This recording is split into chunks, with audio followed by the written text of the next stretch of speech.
ধান চাষের সাথে সাথে ভুট্টা চাষের প্রতি মনোযোগ বাড়াতে বিশেষ উদ্যোগ নিয়েছে এবার জেলার কৃষি দপ্তর। আরসা ব্লক কৃষি দপ্তরের উদ্যোগে এলাকার চাষিদের নিয়ে আয়োজিত হলো হাইব্রিড ভুট্টা বীজ বিতরণ কর্মসূচি।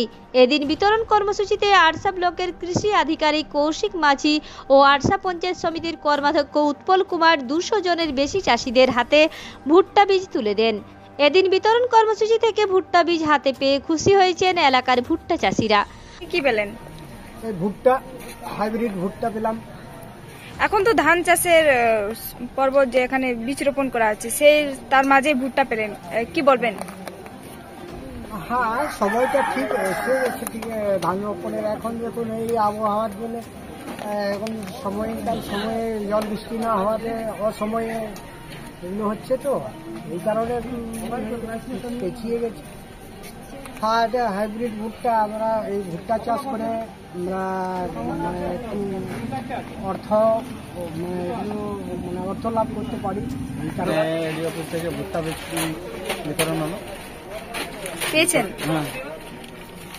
হ্যাঁ, এমনিতে আমাদের ধান চাষ তো বেশি, তো তার সাথে সাথে ভুট্টা চাষটা যাতে একটু করা যায়।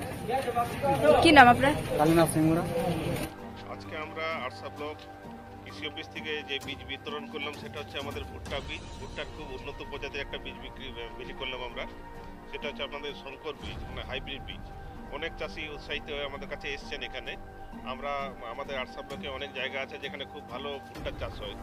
মোটামুটি আমাদের যে পাহাড় বেল্টটা আছে, পাহাড় বেল্টটাতে ভালো চাষ হয়। তাছাড়া আমাদের সমতল ভূমিতে অনেক জায়গাতেই চাষ হয়।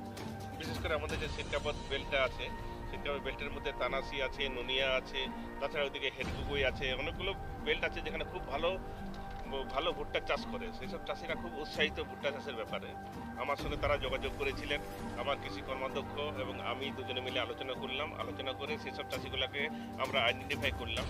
চিহ্নিতকরণ করার পরেই আমরা তাদেরকে ডাকলাম এখানে ভুট্টা বীজ দেওয়ার জন্য, এবং তারা খুব উৎসাহিত হয়ে আজকে এখানে এসছেন। এসে কিন্তু তারা ভুট্টা বীজ নিয়ে গেলেন, এবং ভুট্টা বীজের সঙ্গে সঙ্গে তাদের কিছু ওষুধও দিলাম আমরা। এবং তারা ভুট্টা বীজ পেয়ে আমাদের কাছে, আমরা মোটামুটি আজকে 100 জন চাষিকে ভুট্টা বীজ দিলাম। এই কর্মসূচি লাগাতে চলবে, আমাদের যতক্ষণ পর্যন্ত স্টক থাকবে আমরা দেব। হ্যাঁ,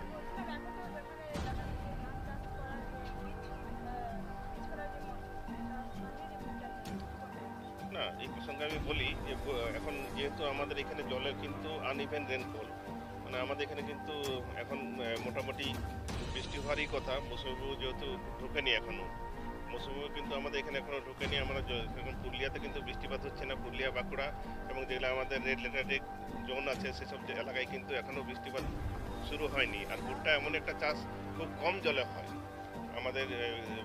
আমরা যদি মনে করি যে ধান চাষ করতে না পারি, ধানের কিন্তু একটা বিকল্প ফসল হিসেবে আমরা ভুট্টাটা মেনে নিতে পারি।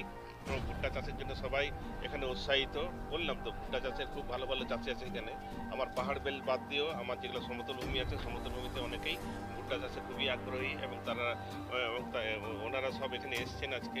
যারা খুব চাষিদেরকে বার্তা দিচ্ছি, আপনারা এগুলো চাষ করুন। খুব ভালো মানের আমরা বীজ দিলাম। শঙ্কর ভ্যারাইটির ভুট্টা চাষ করতে আমরা ওদেরকে উৎসাহিত করছি।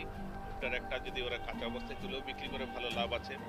আর বেশিরভাগ কি হয় এখানে, যে ভুট্টা চাষ করে তারা কাঁচা অবস্থায় তুলে কিন্তু কেজি হিসাবে আমাদের যে পার্শ্ববর্তী বাজার আছে সেখানে বিক্রি করে, এবং ভালো একটা টাকা তারা ইনকাম করে। আরসা থেকে আখি কৈরি রিপোর্ট, রূপসী বাংলা মিডিয়া।